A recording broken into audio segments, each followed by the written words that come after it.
I'm Dale Baskin from DP Review.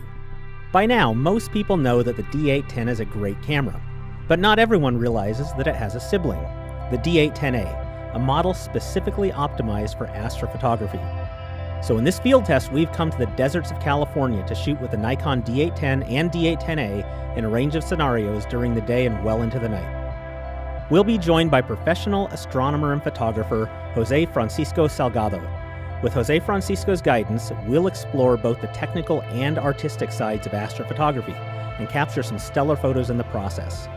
And by the time this video is over, we think we'll convince you that with a DSLR, a few fast lenses, and some inexpensive tracking equipment, you can capture some pretty amazing images of the universe. No million-dollar telescope required.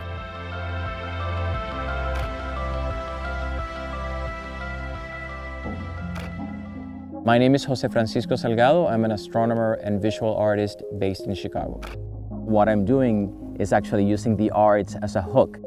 Get people interested either in a photograph, in an artwork, in a film, and then get them interested in astronomy.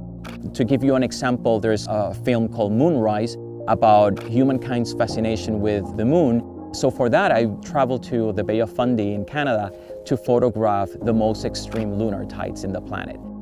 And that led to photographing the Northern Lights to enrich these science and symphony films. During a photographic session, I have like 3 or 4 cameras, and I'm constantly thinking, okay, do I stop this time-lapse sequence and move it in the other direction? So it's very, very challenging, and you can spend the whole night doing that, and you get incredible images. And people get excited when they learn about all these details of objects in the sky, that it's not just mere pinpoints of light, but it's so much more. What we need to do astronomy is, of course, dark locations at high elevation, because the higher you are, the less atmosphere you have above you. The atmosphere is turbulent, so that means that it makes images look blurry in dry places, and of course, really far away from city lights. In classic American tradition, we piled into an RV, hitting the road and heading away from Los Angeles, leaving the city and its bright lights in our rearview mirror. Our first destination is Trona Pinnacles, a formation of over 500 porous rock spires rising from the bed of a dry lake. They're a popular setting for Hollywood filmmakers, and you may recognize them from movies like Planet of the Apes. So we're out here in the middle of the California desert. We came a long way to try out the D810 and its companion, the D810A, which is really optimized for astrophotography. And this is a fantastic camera to shoot in this type of environment. It's weather sealed, it's just tough as nails. One of the things I'm really appreciating about this camera is compared to the D800 series cameras, it's got a much nicer grip. It's definitely a lot more comfortable to hold on to. The D810 is Nikon's highest resolution camera. It's built around a 36 megapixel full frame sensor with no anti-aliasing filter, ensuring the sharpest images possible. It features the highest dynamic range of any camera we've tested, making it a favorite for pros and enthusiasts across many applications, ranging from landscapes to weddings. The D810 has great live view implementation, with improved resolution when magnifying an image. One of our favorite live view features is a useful tool in the form of a split screen, allowing you to zoom in at opposite sides of an image to ensure level horizons. This tool can be particularly useful to landscape photographers. The camera also includes Nikon's 51-point autofocus system and features very effective 3D tracking. It can capture 1080 footage and can send an uncompressed signal out via HDMI, giving you the flexibility to capture both still and moving images. As soon as the Nikon D810A was announced, I got really interested in it because, of course, it's an astrophotography camera, right? It's very, very sensitive to hydrogen alpha light, which is the light given by nebulas in the sky. With some clouds in the sky and the sun directly overhead, we thought it would be a great opportunity to capture some infrared images of the stark desert landscape. We got some IR shots using a filter that blocks the visible light, so it lets only IR light to go through the filter and be captured by the sensor. Since you're not capturing blue light and you're capturing more like red light, then the sky is going to look really dark. As the sun dropped below the horizon, our thoughts turned to capturing some stars. This trip is the first time that I used the Nikon D810A strictly for astrophotography with no auroras. Our first step was to decide which part of the night sky we wanted to shoot with the D810A. Using a smartphone app, we were able to see what was in the sky above us, but also what was below the horizon so we could anticipate what was coming. You see the handle of the Big Dipper? Sure do. So you say, follow the arc to Arcturus. It's a mnemonic. When it comes to astrophotography, you can do two kinds. One is like the deep sky astrophotography, where you're focusing features in the sky, like the Andromeda Galaxy or some features where there's a lot of nebulosity.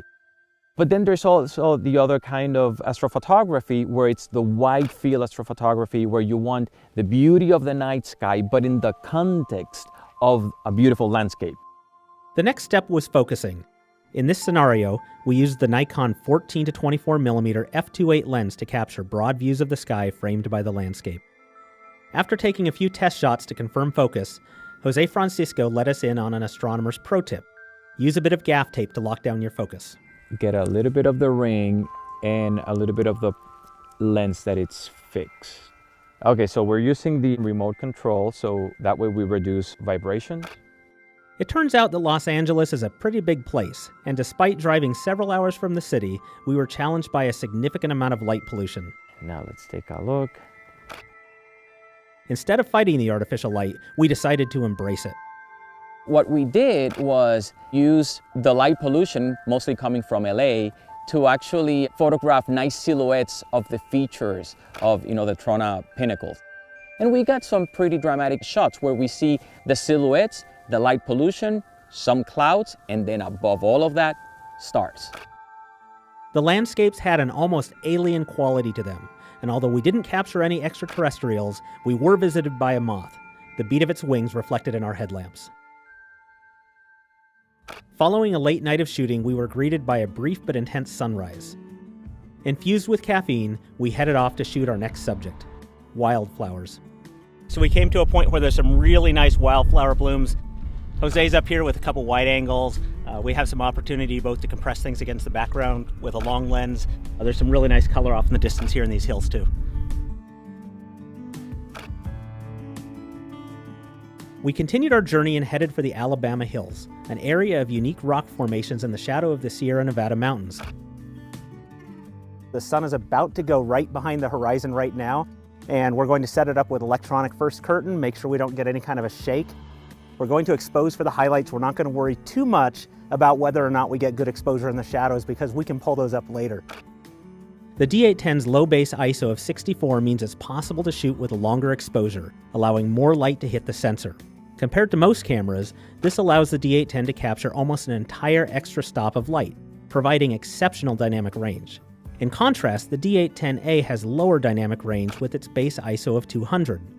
Probably not a big deal since most users will likely use it at night, where the better high ISO performance of the D810A will be an advantage.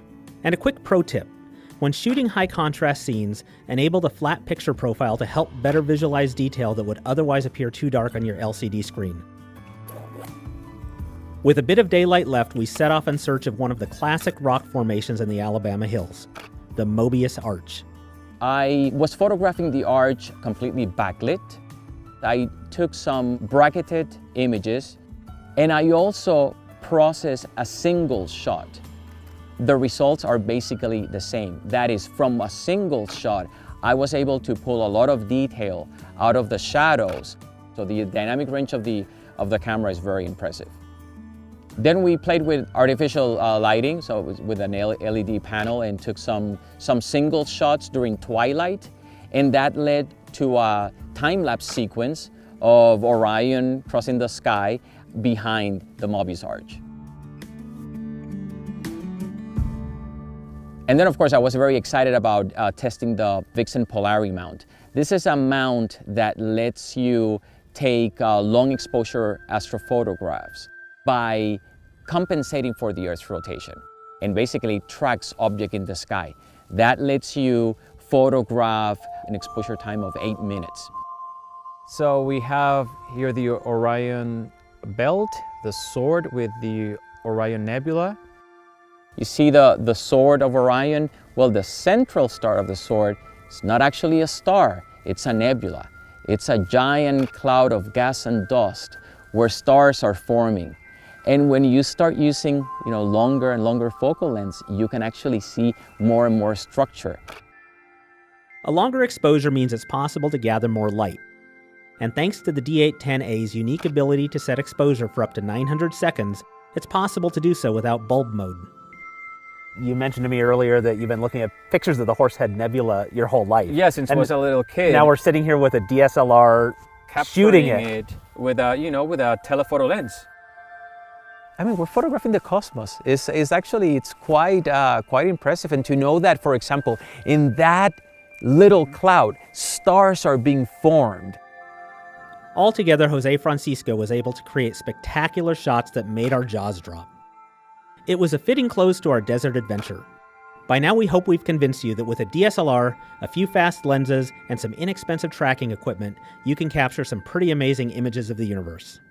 And having a PhD astronomer by your side doesn't hurt. It's a spiral. It's a spiral Wow. galaxy. Wow. Right. Yeah. I was very excited with the results because these are objects that I have been reading about since I was a kid, because they're very popular astronomy targets. But nothing like you taking your own photograph of these objects. And I was very, very impressed with the quality. I mean, I have pushed the ISO very, very high to photograph not only the night sky, but the northern lights. And I'm extremely impressed with the quality, low noise, and high dynamic range.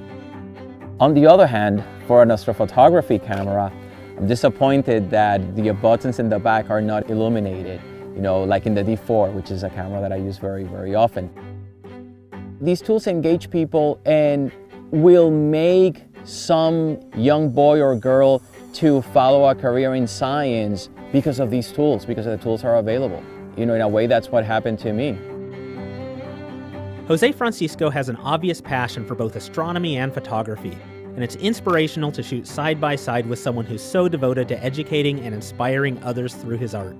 As a society, we need to be engaged in science. Why? Because so many policies depend on science. And if we have people making decisions for us that do not understand science, we're in trouble. I feel truly lucky to have had this opportunity, and I've made a great friend in the process. I'm looking forward to our next photographic adventure together. For DP Review, I'm Dale Baskin.